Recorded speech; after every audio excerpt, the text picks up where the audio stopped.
The first step is to remove the SIM card from the phone itself. By using the SIM ejector tool or a paperclip, remove it from the side of the device. You will then want to power down the device. Do so by holding the power switch and powering off. If you are unable to access the LCD screen as I was, you can hold the top button and the home button simultaneously for about 7 to 8 seconds. Now on the bottom there are 2 screws and those will need to be removed and set off to the side. Be sure to keep track of them, we don't want to lose them. You're now going to take the back cover and simply slide it up. It will then be able to be pulled directly off from the device. Now it's time to remove the battery from the compartment. You can do this by unscrewing the screw which is attaching the connector to the motherboard. Once you've unscrewed it, place it in a safe location that differs from the screws that you just unscrewed. Try to keep them staggered and separate so that it won't be as difficult to put them back together. You will now be able to remove the connector from the motherboard. You can do so by using a screwdriver or a case opener tool. It is a little bit difficult, but don't worry, it's a little bit resilient. There's not a very high chance that you're going to break it, so don't be worried by popping that off. You'll now notice that there's a little bit of a metal wedge. You'll need to pull that out and place that off with your screws. We'll put that in back later. Now you're going to need to remove the battery itself. It is glued in there, so it may take several trial and error attempts. Don't be worried if it doesn't come out the first time. It will take a little bit of working and nagging, and you shouldn't damage any of the internals. Just be a little bit careful. You're now going to need to remove a plate that is on the side of the device.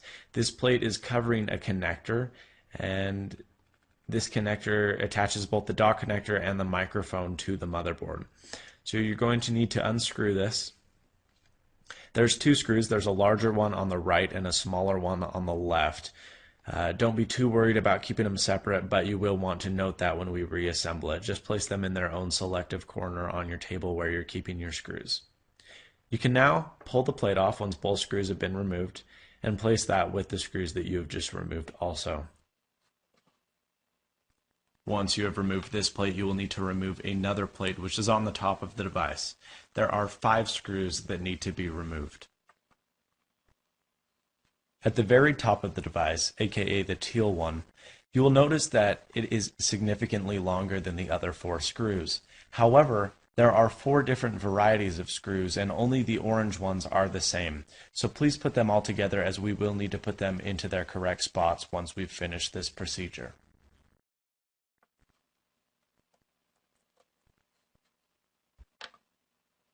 It is going to be a little bit tricky to remove once you've unscrewed it because it is hooked in via the bottom. So if you pull towards you, it will be significantly easier to remove as pictured here. Give it a few shots, you can get it. Now there's 5 cables you need to remove from the motherboard. The rightmost 3 will pull down towards you and need not be done in any particular order. Now the left is quite the contrary.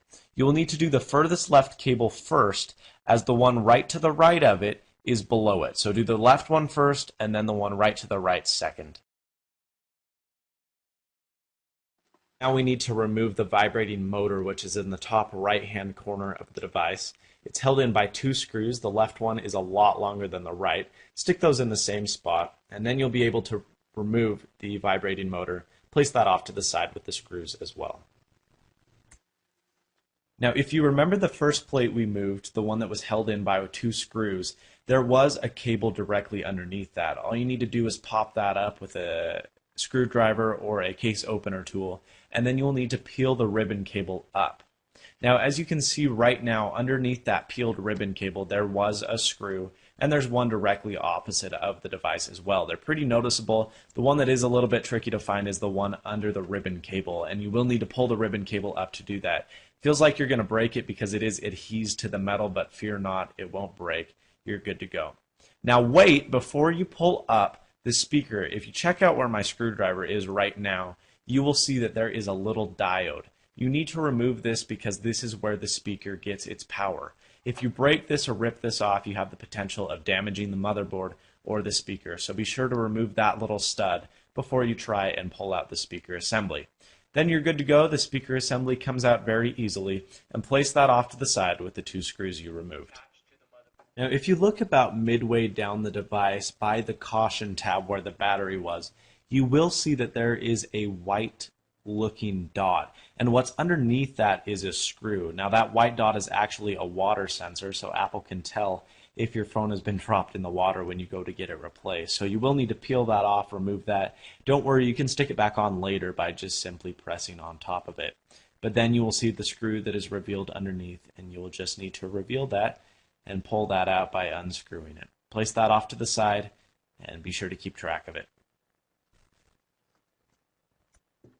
Now before we can pull the motherboard out, there is one more screw that needs to be removed. It's located right near the vibrate motor, and it is a bit of a weird screw. Unfortunately, it cannot be removed with a Phillips screwdriver, and you will need to go out and locate a standard jeweler's flathead screwdriver in order to remove this screw. Be careful because the area it's in is a little bit sensitive and you do not want to damage any of the components. Now that all the screws have been removed, you can pull the motherboard out. Just make sure that it doesn't cling to any of the cables, but other than that, it's very easy to remove. Now there are 10 additional screws that need to be removed. There are 6 that are along the side of the device, which are in red, and those are held with washers also, so there are 2 parts to that. Don't lose the washers, it reduces friction against the frame. And then there are 4, or the yellow screws, in each of the 4 corners. They come out pretty easy, but they take a little bit of time. Now we need to separate the glass from the frame, so in order to do this, grab a case opener tool. A credit card also works, and move it along the side of the device, in between the plastic and the frame itself. Once you go around the whole thing, you'll notice that it will come out a little bit easier. It is adhesed at some point, so it may be a little bit tricky to get off. Don't worry, just take your time. And the frame will come out very easy. The cables on the back are a little bit finicky, so you need to watch those. Make sure you don't break anything else inside the frame, but those cables are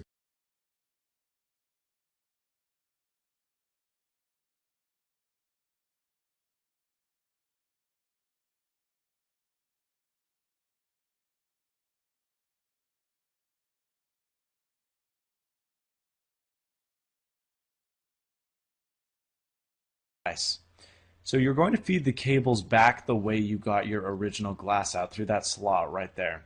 It's going to be a little bit tricky, and one thing you're going to want to ensure is that the cable behind, the digitizer cable, the one that's on top, is you want to make sure that it goes through all the way. And my head gets in the way here, I apologize for that. But you're going to want to make sure that the cable goes all the way through, because it is a huge pain in the butt if you accidentally pinch that cable. You also run the risk of ruining the digitizer itself. So ensure that before you screw it in, that screw is to where it needs to be. Now we need to place the 10 screws that were back on, the 6 with the washers, and the 4 in each respective corner. Now that our digitizer has been fit, we need to throw the motherboard in there as well. Make sure it's in the right place and not on top of any cables. Make sure it's above the 3 on the right and below the 2 on the left. Now we need to screw down the motherboard. There's 2 screws that need to be done. The weird funky one that we remember we had to do with a Phillips screwdriver, and then the one that has the water sensor on top. Once you have screwed the 2 of those in, we're going to fit the speaker assembly in. If you look at that notch that's on it, that needs to go below the motherboard, but the rest of the speaker needs to go on top of it. It's a bit of a weird angle, but if you saw, I kind of went in with a 45-degree angle, and you can push it down to where it needs to go from there.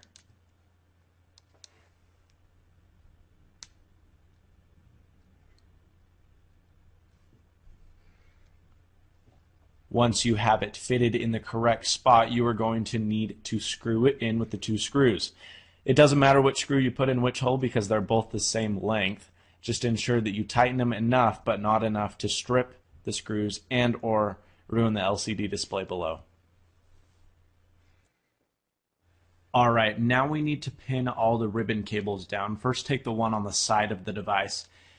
Ribbon cables are a little bit finicky, so you just have to try your best to get them in there. They are trial and error oriented. You can try to align them, but honestly, there's not a heck of a lot you can do. You either get it or you don't. So spend a few minutes, kind of look at aligning it up correctly via a side angle, but once you get that shoved down in there, it is pretty easy to get those dot connectors down.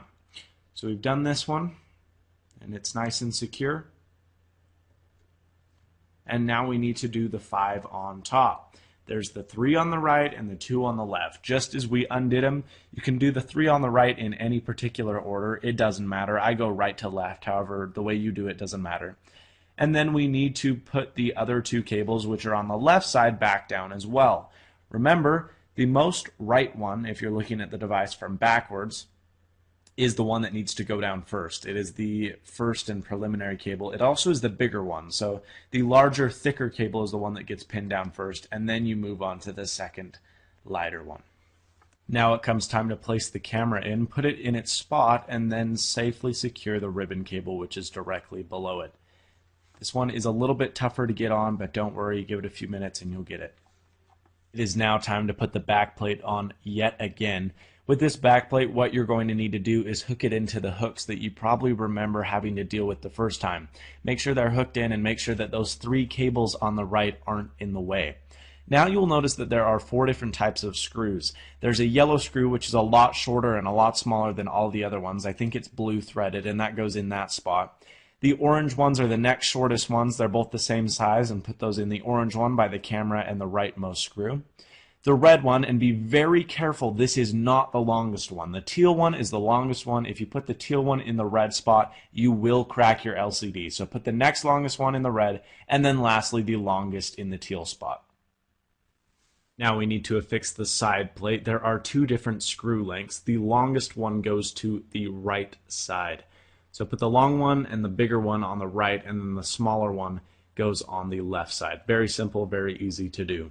Now if you remember that little bracket dude we had, you're just going to stick him down in there, and he'll stay nice and easy as long as you hold it. If you let go of the bracket, it may move around while you're trying to affix the battery.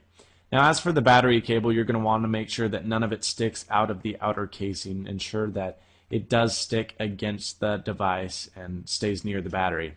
Now the battery switch is actually kind of difficult to get in, so for that ribbon cable you do need to ensure that it is in the right spot, but once you are sure that it is aligned correctly, you need to add quite a bit of force in order to get it to stay. You're then going to take your screwdriver with the screw and screw that back into place. Now take your back cover and set it slightly apart. Now you're going to press downward and re-enclose that. Take your screws and screw the bottom of the phone back up. And that's it. You've completed your installation. For checking and troubleshooting, always be sure to turn the phone on, make a telephone call, go in a dark room, and make sure that the ambient light sensors, the proximity sensors, the speakerphone sensors, the LCD, and the digitizer all work correctly.